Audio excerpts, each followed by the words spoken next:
Posisyon na Police Provincial Director, bakante na. Inaugurasyon at panunumpa ng mga bagong halal na opisyal ng Pangasinan, dinagsa. At mag-amang makanlalay ng Kalasyaw, panumpa sa harap ni Senator Jinggoy.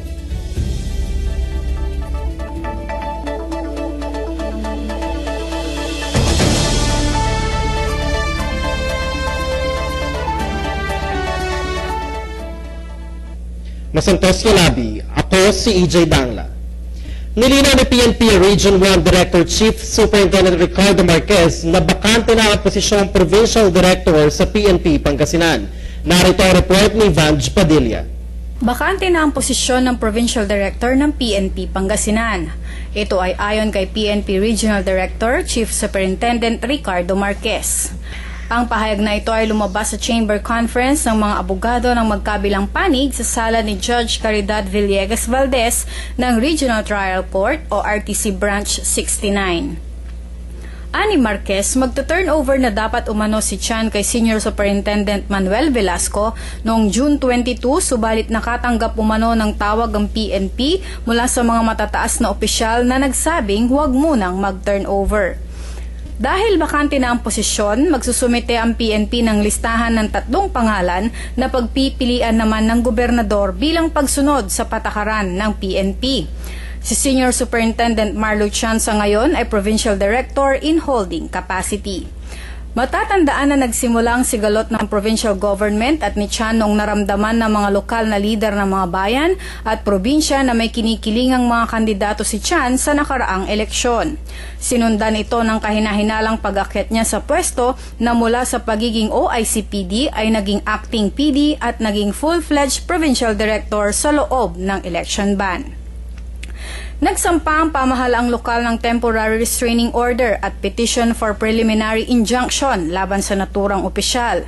Di naglaon ay hiningi ng sangguniang panlalawigan ang kanyang voluntaryong pagbaba sa pwesto at nang hindi ito nangyari ay idineklarang persona non grata. Si Chan ang kauna-unahang PNP Provincial Director sa Pangasinan na inaideklarang persona non grata sa kanya mismong lalawigan. Vanj Padilla para sa Pangasinan Watch. Dumagsa ang mga Pangasinense sa season auditorium para sa inaugurasyon at panunumpa ng mga opisyal ng lalawigan, kabilang si Governor Amado Espino Jr. Nagbabalik si Vanj Padilla. Patunay na nagtitiwala pa rin ang mga mamamayan sa kanilang mga inihalal na opisyal ng pamahalaan ay ang pagdagsa ng mga bisita upang panoorin at saksihan ang panunumpa sa tungkulin ng mga inihalal nilang opisyal ng lalawigan. Umaapaw ang season auditorium sa dami ng taong nagsilbing panauhin ng mga nanumpa sa tungkulin na kinabibilangan ng miyembro ng Sangguniang Panlalawigan ng Vice-Gobernador at Gobernador ng Lalawigan ng Pangasinan. Halos lahat ng sektor ng lipunan ay nairepresenta ng nasabing okasyon. May mga senior citizen, estudyante, mga guro, opisyal ng bawat tanggapan, representante ng lahat ng regional at provincial line agencies, media at pamilya ng mga nanumpa sa tungkulin. Pinangunahan ni Judge Teodoro Fernandez, ang executive judge ng RTC Lingayen, ang nasabing panunumpa. 12 miyembro ng bukal ang nagtaas ng kanang kamay sa harap ng mga mamamayan, saka sumunod si Vice Governor Jose Ferdinand Calimlim at panghuli si Governor Amado T. Espino Jr. Sa kanyang talumpati, sinabi ni Governor Espino na balik trabaho na uli ang probinsya. Hinimok ng gobernador ang mga mamamayan na tumulong sa pagpapabuti ng probinsya, partikular sa kalinisan at sa pamumuhay. Pinaalalahanan din ng gobernador ang mga lokal na pamahalaan ng bawat bayan, syudad at barangay na gawing responsibilidad ang kalinisan, pagpapaganda at pagpapaunlad ng kanilang mga pasilidad at huwag itong iasa sa provincial government na may napakalaki ding pananagutan sa buong lalawigan. Vanj Padilla para sa Pangasinan Watch. Masaya namang sinalubong ng mga taga-Kalasyaw si Acting Senate President Jinggoy Estrada na tumayong inducting officer ng mag-amang makanlalay. Narito ang aking report. Sa pangalawang pagkakataon ay nahalal si Mark Roy Macanlalay bilang alkalde ng bayan ng Kalasyaw. At sa kanyang pangalawang termino ay makatutuwang niyang muli ang kanyang ama bilang vice-alkalde. Ikalawang pagkakataon na nga rin ng kanilang tandem na sinubok na rin ng nakalabang kampo noong nakaraang halalan. Kahapon, bilang hudyat ng kanilang pangalawang termino sa kanya-kanyang posisyon, ay nanumpa ang dalawa sa harap ni Acting Senate President Jinggoy Estrada na siya ring pumirma sa kanilang oath.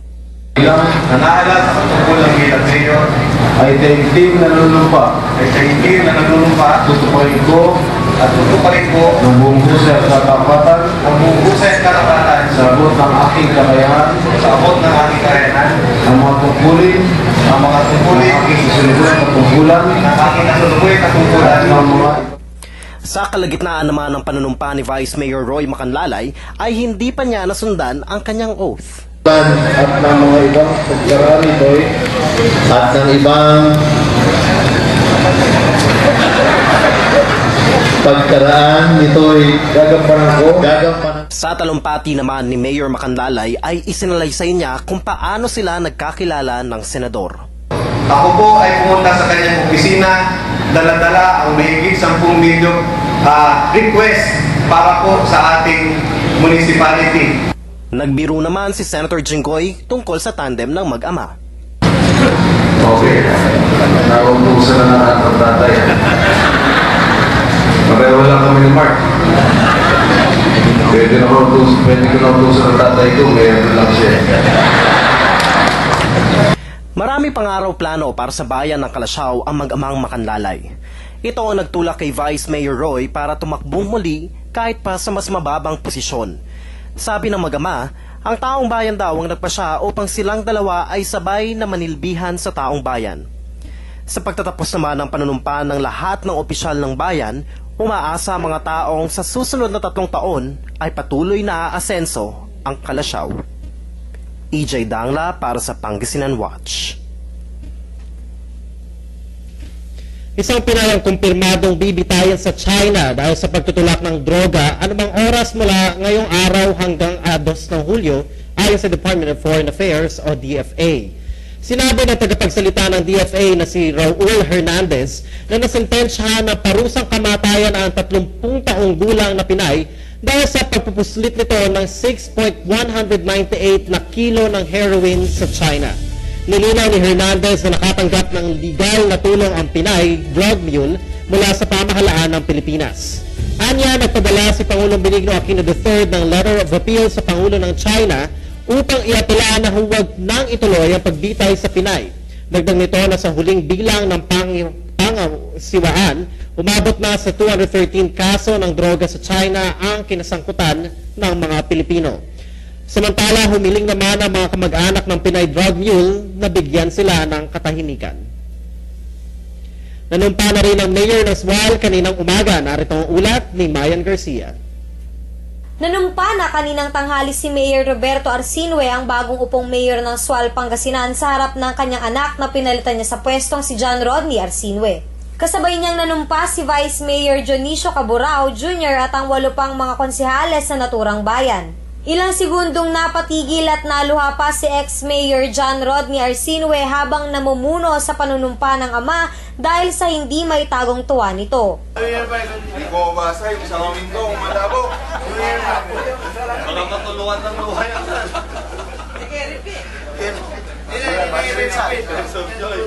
Ayon naman sa bagong mayor ng Sual na si Robert Arsinue, itutuloy niya ang mga proyekto ng kanyang anak para sa ikauunlad ng bayan. At nang tanungin kung ano-ano nga ba ang mga pagtutuunan niya ng pansin sa kanyang termino ay ito ang kanyang naging kasagutan. My priority projects are the following.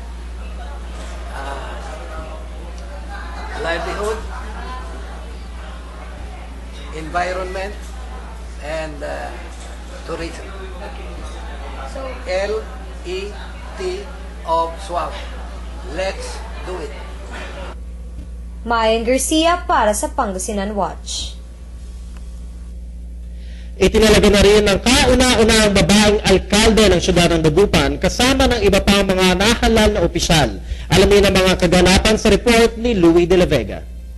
Kasabay ng panunumpa ng mga bagong luklok na politiko sa lalawigan ay siya ring huramento ng ilang city officials ng Dagupan. Ginanap ito kaninang umaga sa CSI Stadia Lucao kung saan maraming Dagupenyo ang dumalo. Maliban sa mga pamilya ng ating mga opisyales ay naroon din ang mga estudyante, negosyante at maging mga senior citizens upang tunghayan ang oath-taking ceremony ng mga bagong uupo sa kani-kanilang panunungkulan. Pinasinayaan naman ni Lingayen Dagupan Archbishop Socrates Villegas ang isang misa bilang panimula ng programa at nagbigay pangaral din ito para sa susunod na pamahalaan tungkol sa pangangalaga ng kabataan. We are actually a minority in the Philippines because the majority of our population are young people. And ignoring the young is ignoring the future. Ignoring the young is ignoring today. Tapos na po yung sinasabing ang kabataan ang pag-asa ng bayan.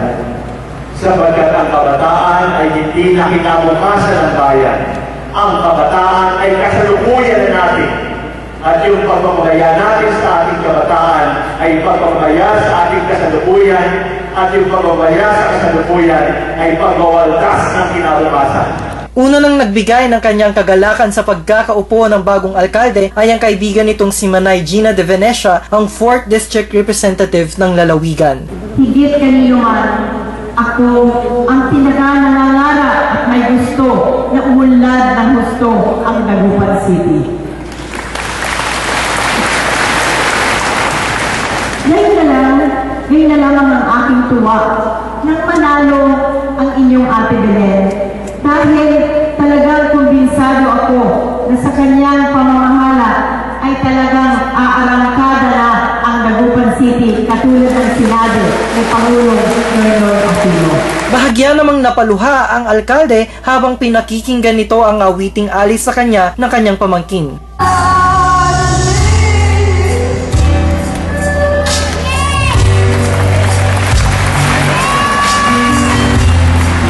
Samantala, pinangunahan naman ng Civil Service Commission Chairman na si Francisco Duque III ang panunumpa ng mga konsehal, vice-alkalde na si Brian Lim at ang kauna-unahang babaeng alkalde ng syudad ng Dagupan na si Belen Fernandez. Sa katungkulan bilang mayor ng syudad ng Dagupan ay Lubos na pasasalamat naman ang batid ni Mayor Belen Fernandez sa mga taong sumuporta sa kanya at sa patuloy na susuporta sa kanyang pamamahala sa una nitong termino bilang alkalde. Ipinapangako ko sa inyo ngayong hapon ang ating pagtanaw ng walang hangganang pagsasalamat sa ating syudad. Labis-labis po ang ating pagsasalamat sa inyong mga kabaluyan kong Dagupenyo. Salamat po sa binigay niyong karangalan sa akin na naging kauna-unahang babae na lahal sa posisyon ng mayor ng ating syudad. Gayunpaman ay inilahad din niya ang pagiging abala nito sa unang linggo ng kanyang panunungkulan.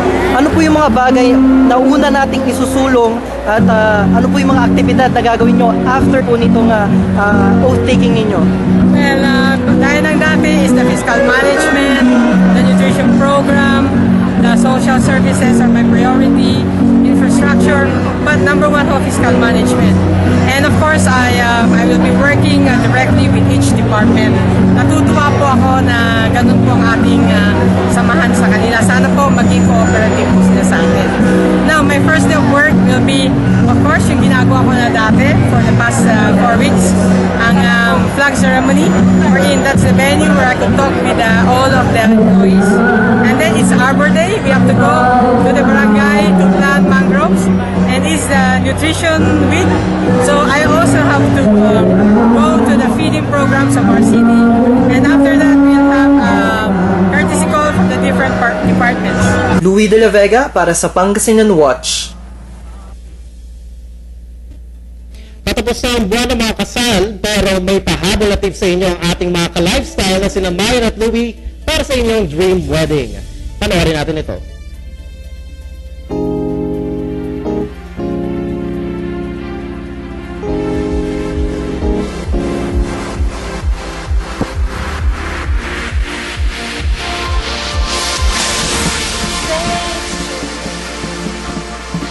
Nothing like I would run away. I would run away. Yeah, yeah.